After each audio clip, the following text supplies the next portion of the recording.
أعوذ بالله من الشيطان الرجيم. بسم الله الرحمن الرحيم. من كتاب الفاتحة.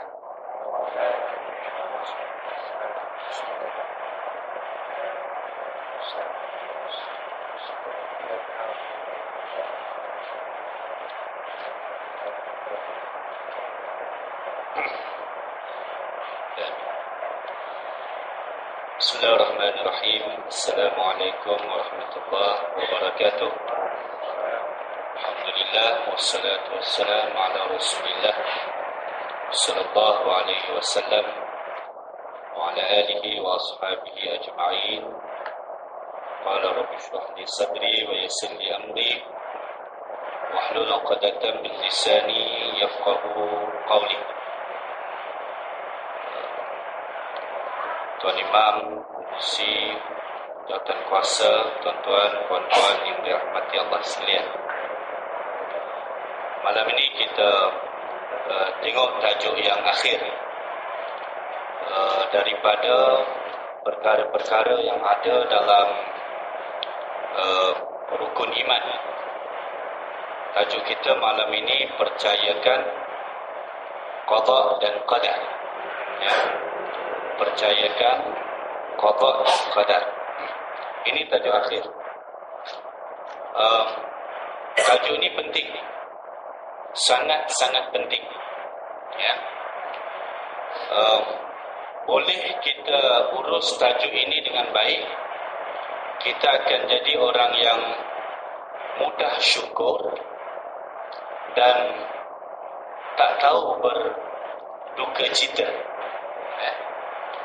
Qada qadar ini kalau kita faham nanti dengan baik, kemudian kita beriman dengan faham itu, nanti kita jadi orang yang mudah bersyukur.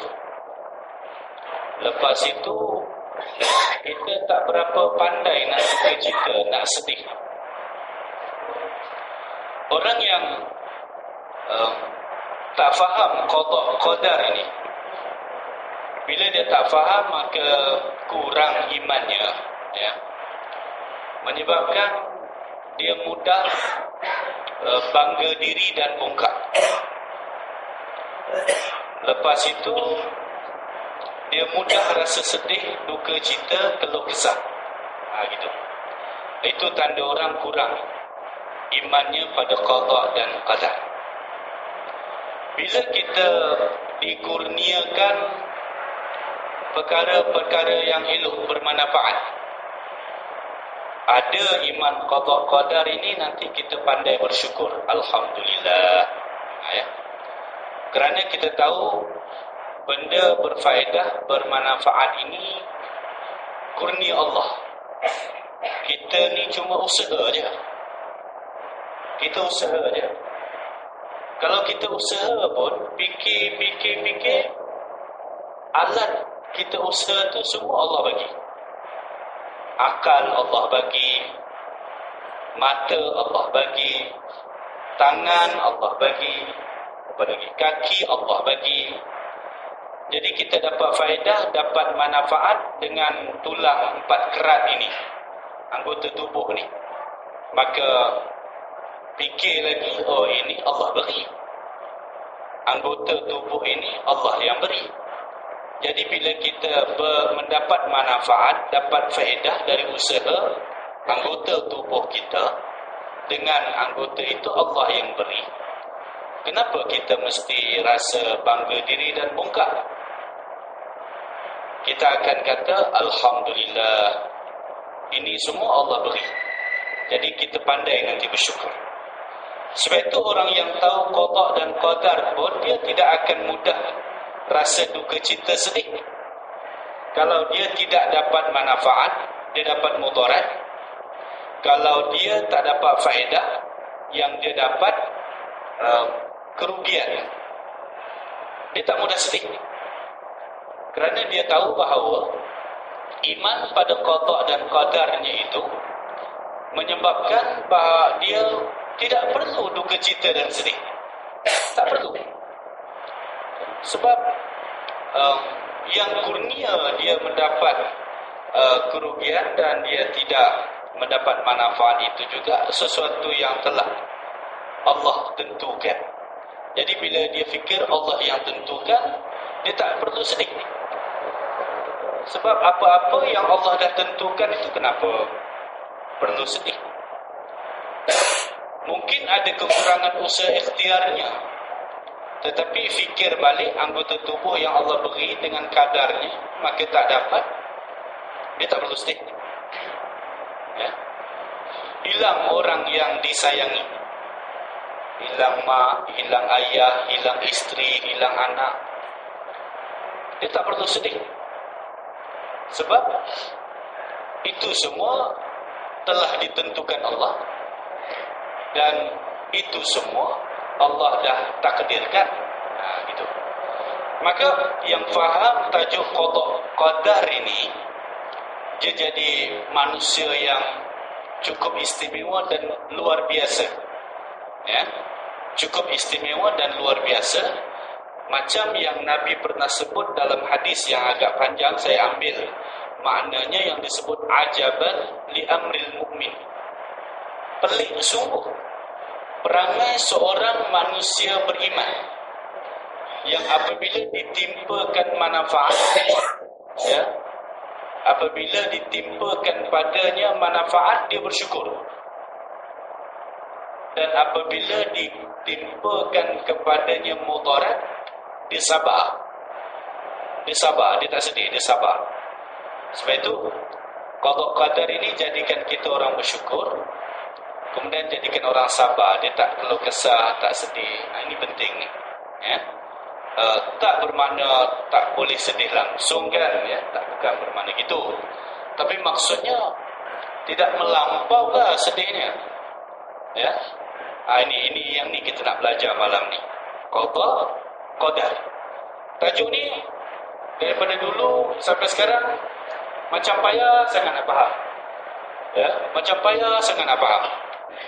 Payah nak sangat nak faham. Apa ini, saya cuba mudahkan. Ya, saya cuba mudahkan. Tengok. Qada dan qadar artinya ketentuan yang ditentukan oleh Allah Ta'ala di atas tiap-tiap makhluk, sama ada sudah jadi atau belum jadi.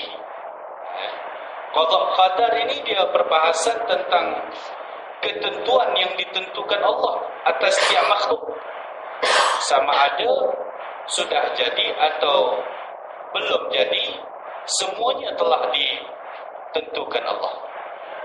Ya, apa ini keimanan kita.